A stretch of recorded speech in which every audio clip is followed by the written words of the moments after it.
नमस्ते। आज हम बजटिंग के उन पुराने घिसे पिटे तरीकों को कूड़ेदान में डालने वाले हैं। आज के इस विशेष विश्लेषण का हमारा सीधा सा लक्ष्य है भारतीय अर्थव्यवस्था की कड़वी सच्चाइयों को समझना और अपनी खुद की एक असली वेल्थ यानी संपत्ति बनाने का एक प्रैक्टिकल रास्ता खोजना। आपने अलग अलग वेस्टर्न फाइनेंस ब्लॉग्स पर 50-30-20 या 70-20-10 रूल के बारे में तो जरूर सुना होगा। इंटरनेट इनसे भरा पड़ा है। लेकिन सच बताऊं, ये हमारे लिए यानी भारतीय रिटेल इन्वेस्टर्स के लिए एक बहुत बड़ा ट्रैप है। ये एक ऐसा मीठा छलावा है जो अनजाने में हमें गरीब बनाए रख रहा है। तो सवाल ये है कि दुनिया भर में ज्ञान बांटने वाली ये ग्लोबल फाइनेंशियल एडवाइस इंडिया में आते ही औंधे मुंह क्यों गिर जाती है? चलिए इसकी गहराई में चलते हैं और समझते हैं कि हमारे देश की आर्थिक वास्तविकताएं दुनिया से कितनी अलग हैं। आज के इस विश्लेषण में हम बिल्कुल पॉइंट टू पॉइंट बात करेंगे, वेस्टर्न बजटिंग के जाल से लेकर भारत के असली खर्चे, काकेबो मेथड, आरएजी प्रायोरिटाइजेशन, हमारा खास 50-25-25 ब्लूप्रिंट और अंत में लॉन्ग टर्म इन्वेस्टिंग तक। हम समस्या की जड़ से शुरू करके सीधे समाधान तक जाएंगे। तो शुरुआत करते हैं हमारे पहले हिस्से से, तो वेस्टर्न बजटिंग ट्रैप। भाई जरा सोचिए, जो नियम एक अमेरिकन सेनेटर ने अपने देश के लोगों की सहूलियत के लिए बनाए थे, वो हमारे बिल्कुल अलग आर्थिक माहौल में कैसे फिट बैठ सकते हैं? एक छोटा सा उदाहरण लेते हैं। अमेरिका में लगभग 90% बच्चों की 12वीं तक की स्कूली शिक्षा बिल्कुल मुफ्त है, लेकिन हमारे यहाँ पब्लिक एजुकेशन पर सरकारी खर्च वेस्टर्न देशों के मुकाबले काफी कम है। इसलिए हमें मजबूरी में अपने बच्चों को महंगे प्राइवेट स्कूलों में भेजना पड़ता है। वेस्टर्न मॉडल्स हमारे परिवारों की इस सबसे बड़ी मजबूरी को पूरी तरह इग्नोर कर देते हैं। और इसी से हम आते हैं हमारे दूसरे पॉइंट पर, भारत की असली ग्राउंड रियलिटी। वो खर्चे जो चुपचाप हमारी बैंक सेविंग्स को दीमक की तरह खा रहे हैं और जिनका जिक्र कोई विदेशी फाइनेंस बुक नहीं करती। 28 से 56 लाख रुपए, दिमाग घूम गया ना? ये किसी लग्जरी कार की कीमत नहीं है। अगर आज किसी के 2 बच्चे एक ठीक-ठाक प्राइवेट स्कूल में पढ़ते हैं तो उनकी 12 साल की बेसिक स्कूली शिक्षा का खर्च आसानी से इस आंकड़े तक पहुंच जाता है।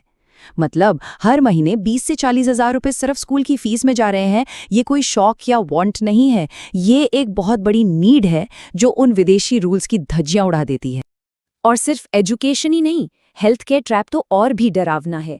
भारत में मेडिकल इन्फ्लेशन लगभग 15% है, यानी आम महंगाई से सीधा 2 गुना। और आजकल हार्ट अटैक जैसी गंभीर बीमारियां दुनिया के मुकाबले हमें 10 साल पहले ही हो रही हैं। ऊपर से रूम रेंट कैप और को पे जैसी हिडन शर्तें। अगर एक अच्छी हेल्थ इंश्योरेंस नहीं ली है तो अस्पताल का एक इकलौता 6 लाख का बिल अच्छे भलों की जिंदगी भर की सेविंग्स साफ कर सकता है। तो इस मुसीबत से बाहर कैसे निकलें? यहाँ एंट्री होती है हमारे तीसरे सेक्शन की, द काकेबो बजटिंग मेथड। हमें पुराने नियमों को कूड़ेदान में डालकर एक बिल्कुल नया और असरदार फ्रेमवर्क अपनाना ही होगा। अब ये काकेबो क्या है? ये एक जापानी तरीका है जिसे हाउस होल्ड फिनेंशियल लेजर यानी घरेलू वित्तीय खाता बही कहा जाता है। इसके लिए आपको कोई फैंसी मोबाइल ऐप नहीं चाहिए, बस एक फिजिकल डायरी उठाइए और हर एक यूपीआई पेमेंट को खुद अपने हाथों से लिखिए। ये छोटी सी आदत बहुत पावरफुल है। इस मेथड में खर्चों को 4 हिस्सों में बांटा जाता है: जरूरतें, चाहतें, कल्चरल स्पेंड और अचानक आने वाले खर्चे। अब इसमें सबसे दिलचस्प हिस्सा है कल्चरल स्पेंड। ज्यादातर ग्लोबल बजट इसे भूल जाते हैं, लेकिन हमारे यहाँ दिवाली के गिफ्ट्स देना, शादियों में शगुन देना या दान पुण्य करना बहुत अहम है। भारतीय परिवारों में ये एक बड़ा खर्च है जिसे बजट में शामिल करना ही होगा। खर्चे तो लिख लिए, अब उन्हें कंट्रोल कैसे करें? इसके लिए है हमारा चौथा section, the RAG prioritisation system. ये वो तरीका है जो फाइनेंशियल अनुशासन बनाए रखने में हमारी मदद करेगा। ये बहुत ही सिंपल 3 स्टेप का प्रोसेस है: लाल, पीला और हरा। रेड यानी वो खर्चे जिन्हें आपको बिना किसी दया के काट देना है, जैसे बहुत महंगा किराया या बेकार के महंगे कपड़े। एम्बर, जहां आपको थोड़ा रुक कर सोचना है और रिव्यू करना है। और ग्रीन, वो चीजें जिनसे कोई समझौता नहीं किया जा सकता, जैसे परिवार के लिए अच्छी क्वालिटी का खाना और एक बेहतरीन हेल्थ इंश्योरेंस। ये सिस्टम बिल्कुल साफ कर देता है कि क्या काटना है और किसे हर हाल में बचाना है। और अब हम पहुंच गए हैं इस पूरे विश्लेषण के सबसे पावरफुल हिस्से पर, सेक्शन 5, द 50-25-25 वेल्थ ब्लूप्रिंट। ये वो असली फॉर्मूला है जिसे खास तौर पर भारतीय इनकम्स के लिए तैयार किया गया है। आपको अपनी हर महीने की टेक होम सैलरी को असल में कैसे बांटना है वो समझिए। आपकी सैलरी का 50% हिस्सा जाना चाहिए उन चारों काके बो बकेट्स में।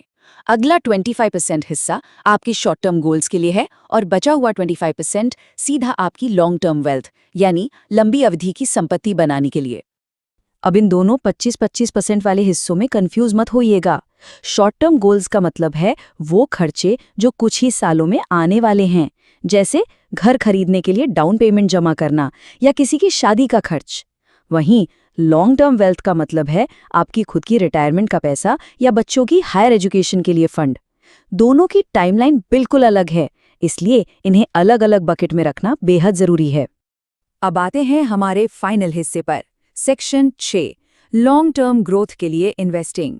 यही वो जगह है जहां हम सीखेंगे कि उस आखिरी 25% हिस्से को सिर्फ बैंक में रखने के बजाय उसे ग्रो करके 5 करोड़ रुपए का एक बड़ा कॉर्पस कैसे बनाया जाए।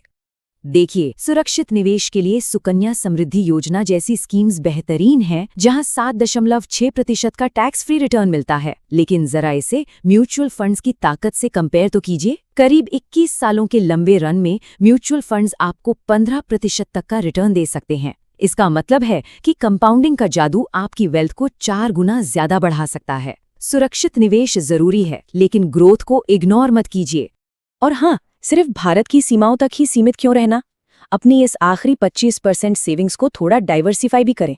आपको अमेरिकी ETFs जैसे VTI या QQQ में निवेश करने पर भी विचार करना चाहिए। वजह, रुपए की गिरती कीमत यानी रूपी डेप्रिसिएशन से बचना।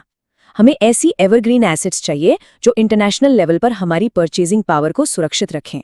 तो अंत में मैं आपके सामने एक सवाल छोड़ना चाहता हूँ। क्या अब वो समय नहीं आ गया कि हम उस 70-20-10 के छलावे को कूड़े में डालें और अपनी एक सच्ची वेल्थ लेजर बनाएं? अगर इस हाथ से मुंह तक के चक्र से बाहर निकलना है तो बाहरी शोर से बचकर डिसिप्लिन लाना होगा। अपनी 50-25-25 प्लानिंग के लिए कस्टम एक्सेल कैलकुलेटर का इस्तेमाल जरूर करें ताकि आप अपने खुद के आंकड़े देख सकें। आज ही से अपने मजबूत वित्तीय भविष्य की नींव रखें। इस खास विश्लेषण में हमारे साथ जुड़ने के लिए बहुत बहुत धन्यवाद। स्मार्ट इन्वेस्टिंग के लिए राइजिंग ट्रेडर्स को सब्सक्राइब करें।